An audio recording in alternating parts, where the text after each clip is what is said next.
নমস্কার বন্ধুরা, বাংলা আবাস যোজনার টাকা ইতিমধ্যেই কিন্তু মাননীয় মুখ্যমন্ত্রী মমতা বন্দ্যোপাধ্যায় ডাইরেক্টলি অবশ্য রিমোট দাবি কিন্তু বাংলা আবাস যোজনার টাকা কিন্তু সরাসরি মানুষের ব্যাংক অ্যাকাউন্টে কিন্তু ট্রান্সফার করে দেওয়ার জন্য ঘোষণাগুলি করে দিয়েছে। আর কি কি অবশ্য বলেছে সম্পূর্ণ প্রসেস কিন্তু ভিডিওতে অবশ্যই ডিসকাস করব। তো চলুন। আমরা যেমন সার্ভে করেছি তেমনি সরাসরি মুখ্যমন্ত্রী পোর্টালেও অনেকে অ্যাপ্লাই করেছে, সেটাও আমরা সার্ভের মধ্যে ঢুকিয়ে সেটাও আমরা সার্ভে করে যোগ্য পরিবারকে বেছে নিয়েছি, যার জন্য 11 লক্ষ টাকা বেড়ে 12 লক্ষ হয়েছে।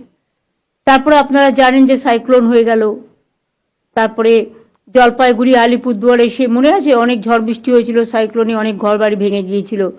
দানাতেও অনেক, সাগর থেকে শুরু করে সুন্দরবন থেকে শুরু করে উত্তর 24 পরগনা থেকে শুরু করে দক্ষিণ 24 পরগনা থেকে শুরু করে মিদনাপুর থেকে শুরু করে অনেকেরই বাড়িঘর ভেঙে গিয়েছিল।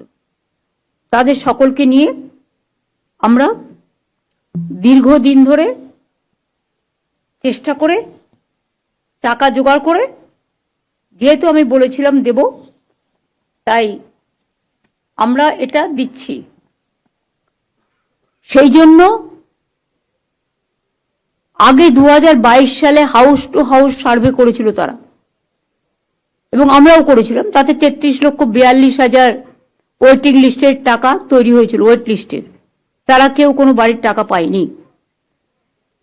তাই প্রথম সব পর্যায়ে কেন্দ্রীয় সরকার 11 লক্ষ বাড়ি স্যাংশন করেছিল।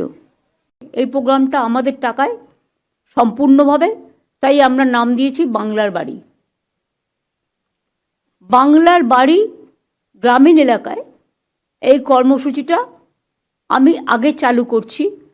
তারপরে আমি 42 জন 21টা জেলা থেকে এসছেন, 2 জন করে করে সিম্বলিক, তাদের হাতে অনুমতিপত্র তুলে দেব।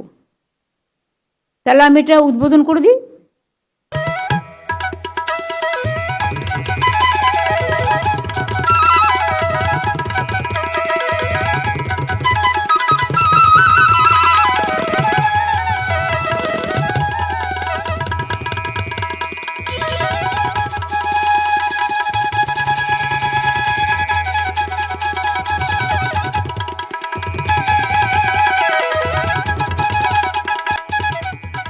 এই টাকাটা সবার ব্যাংক অ্যাকাউন্টে পৌঁছে যাবে,